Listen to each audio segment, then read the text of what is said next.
चलिए भक्तों, सुनते हैं षष्ठीतिला एकादशी व्रत कथा। भगवान ने नारद जी से कहा कि हे नारद, मैं तुमसे षष्ठीतिला एकादशी की एक सत्य घटना कहता हूँ, ध्यान पूर्वक सुनो। प्राचीन काल में मृत्यु लोक में एक ब्राह्मणी रहती थी। वह सदैव व्रत किया करती थी। एक समय वह 1 महीने तक व्रत करती रही। इससे उसका शरीर अत्यंत दुर्बल हो गया। यद्यपि वह अत्यंत बुद्धिमान थी, तथापि उसने कभी देवताओं या ब्राह्मणों के निमित्त अन्न या धन का दान नहीं किया था। इससे मैंने सोचा कि ब्राह्मणी ने व्रत आदि से अपना शरीर शुद्ध कर लिया है, अब इसे विष्णु लोक तो मिल ही जाएगा, परंतु इसने कभी अन्न का दान नहीं किया। इससे इसकी तृप्ति होना कठिन है। भगवान ने आगे कहा, ऐसा सोचकर मैं भिखारी के वेश में मृत्यु लोक में उस ब्राह्मणी के पास गया और उससे भिक्षा मांगी। वो ब्राह्मणी बोली, महाराज किस लिए आए हो? मैंने कहा, मुझे भिक्षा चाहिए। इस पर उसने एक मिट्टी का ढेला मेरे भिक्षा पात्र में डाल दिया। मैं उसे लेकर स्वर्ग में लौट आया। कुछ समय बाद ब्राह्मणी भी शरीर त्याग कर स्वर्ग में आ गई। उस ब्राह्मणी को मिट्टी का दान करने से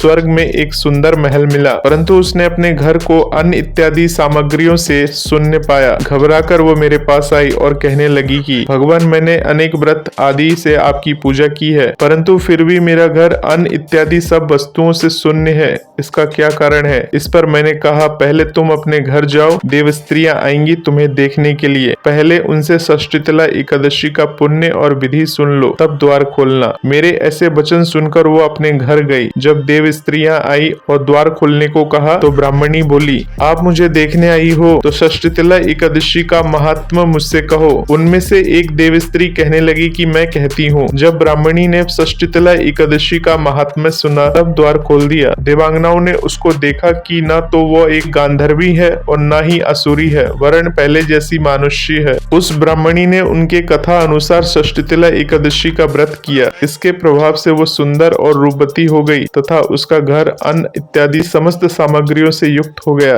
अतः मनुष्यों को मूर्खता त्याग कर षष्ठीतिला एकादशी का व्रत और लोभ न करके तिलादि का दान करना चाहिए। इससे दुर्भाग्य, दरिद्रता और अनेक प्रकार के कष्ट दूर होकर मोक्ष की प्राप्ति होती है। बोलिए श्री सिद्धि विनायक महाराज की जय। जय श्री श्याम, जय श्री राधे।